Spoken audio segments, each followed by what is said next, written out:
my channel. Today's video is all about Chanel's most recognized handbag, the Classic Flap.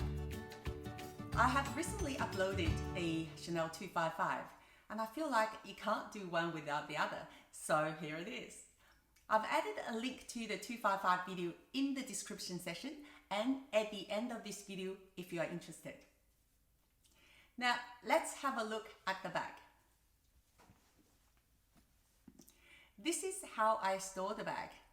I was told by the expert to leave the bag in its original dust bag and out of the box because the leather needs to breathe. And the dust bag, you can use it to polish the leather or the hardware of the bag. So it's very useful. Don't throw it away. This is a bag for occasions. So it's very important for me to properly store it when I'm not using it. So this is how I store the bag. As you can see, I leave the metal chain in a separate pocket to prevent it from causing indentation on the leather. This is particularly important if the bag is in the lambskin. This is the medium size and the color is navy blue, which is, I love navy blue. These days, the black is the only classic color that you can get relatively easy from the boutique store. If you want other colors like navy or beige, you would have to wait or you have to check on the second-hand market. This is in the caviar. Can you see it? Which is a pebbled calfskin. The two most common types of materials for the Classic Flap are either the caviar or the lambskin. Now, I chose the caviar because Chanel caviar is well known for its durability. Some people even go as far as saying it's indestructible. Well, nothing is really indestructible, but I know caviar is much more durable than the lambskin, so I can get lots of wear out of it. The lambskin, however, is so beautiful and luxurious, but it's easily scratched, especially if you have this beautifully manicured long fingernails. So you have to balance it out. If you really want the lambskin, I'd say go for smaller bags such as the minis or the wallet on chain. That way you still get your lambskin from Chanel, but the bag is much easier to wear and maintain, and the price is much more affordable. The bag can be also purchased in a variety of different materials and colors. As you can see in the picture, the black is in the velvet, the pink is in the tweed, the light beige is in the lambskin with the chevron pattern, and the bottom two are in sequins. The exterior of the bag is in this Chanel's signature diamond quilted pattern. Depending on the batches, some of the quilted patterns are puffier than others. In general, the puffiness of the quilted pattern tend to deflate over time, especially in the lambskin. Here's a picture of a vintage Classic Flap in the lambskin, just to give you an idea. If that's a deal breaker for you, don't go for the lamb. This is the world famous CC turn lock. So you just turn to open the bag. As you can see, I've got the protective felt in there. This is to protect the inner flap from indentation from the metal chain and the little zipper pull. This is particularly important if the bag is in the lambskin. This is a double flap. It gives the bag its structure. That's why Chanel stopped making the single flap since 2014. Now, look at the top flap. Under the top flap, this is the, again, little secret compartment where Coco Chanel stashed her love letters. Between the two flap As you can see, there's a bit of a space here. A lot of people tend to stuff things in there, and of course you're not meant to, because you might pop the two little stitches at the back.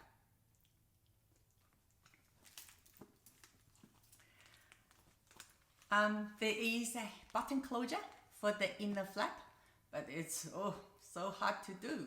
That's why I just leave it. The interior color is not in burgundy. The burgundy color only comes with the black bag. We all know the burgundy is the color of the uniform Chanel used to wear at the orphanage. I wish yeah, they do burgundy on this bag as well. This is the front flap pocket. I just tend to put my phone in here. As you can see, I always stuff my bag when it's in storage, just to maintain its shape. This is not particularly important in this bag, but I do it anyway for all of my bags. This is the two flap pockets at the back and the little pocket in the middle, and that's for Coco Chanel's lipstick. This is the Mona Lisa back pocket. This is a very useful feature because I tend to put my train ticket in here, so I don't have to open the bag to get it in and out. And the leather and metal interwoven chain. You can wear it double chain, or you can wear it single chain, but make sure you open the top flap to pull the chain through. This strap is shorter than the 255, so it's not designed for crossbody wear, unless you're very petite. Look how awkward it sits on me. Now it's a bit of a story time. The 255 made its debut in February 1955, hence the name 255. It was one of the most revolutionary creations from Coco Chanel because it was the very first shoulder-carried handbag in the fashion history. Prior to its release, women supposed to carry bags by hand only. Think about the word handbag, a bag carried by hand, of course. Almost 30 years later, the legendary Karl Lagerfeld joined the Chanel fashion house in 1983, when the fashion house was at a stage of decline. Yep, they were not doing well.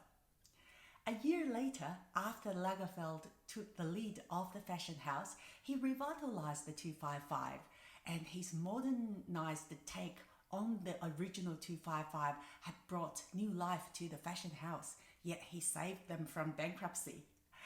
His design became so popular, and the original 255 was taken out of production. This bag, which was named the Classic Flap, had taken over, becoming the staple bag in every woman's wardrobe. There's a picture of the comparison between the Classic Flap and the 255 in my last video if you are interested. The most common hardware for the Classic Flap comes with the gold or silver or the champagne gold, like this one. This is a light colored gold that goes well with both the gold and silver jewelry. And being a light color, it doesn't really show scratches that easily. There are 4 different sizes for the Classic Flap traditionally, and the small, the medium, the large, and the maxi. In recent years, Chanel also released a few mini sizes like the rectangular mini or the square mini. Although they are not officially part of the Classic Flap collection, they bear the resemblance to the Classic Flap, so they're very, very popular among the younger generations. Now let me show you what fits inside. So I got my small wallet and my small key pouch and the sunglasses in a flat case. See, I had to really fiddle to be able to close it, and the bag is full. So it really doesn't carry much, and only the bare essentials really. But the large size classic flap is huge, and it's very heavy to carry, and the chain is ridiculously long. So that's what I think the 255 in the large, which is the bag that I talked about in my last video, was the happy medium in between. When buying this bag from the boutique store, it's always a good idea to ask them whether they have another bag so you can compare. Sometimes there might be some imperfections on the bag. I once had a bag, the front flap wasn't leveled perfectly. Lucky that they had another one so I could exchange it. Also, if you want a particular color, it'd be a good idea to find a sales associate you can connect with so he or she can keep an eye for you, because they're selling really fast. I think the classic flap is a really elegant bag. It looked fantastic not only with the evening dress but the jeans and t-shirt as well, especially in the smaller sizes. And that's why it appeals to the younger generations, because they transition really well from day to night. Many bag lovers consider this to be a collector's piece due to its rich history and timeless design, and of course the fact that it has one of the best resale values on the second-hand market. I will do another video for an in-depth comparison between the classic flap and 255, hopefully soon.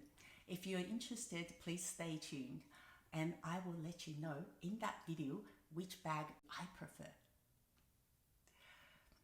There you go, that's the end of today's video.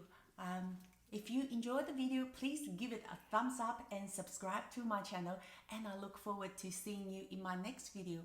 Thanks for watching.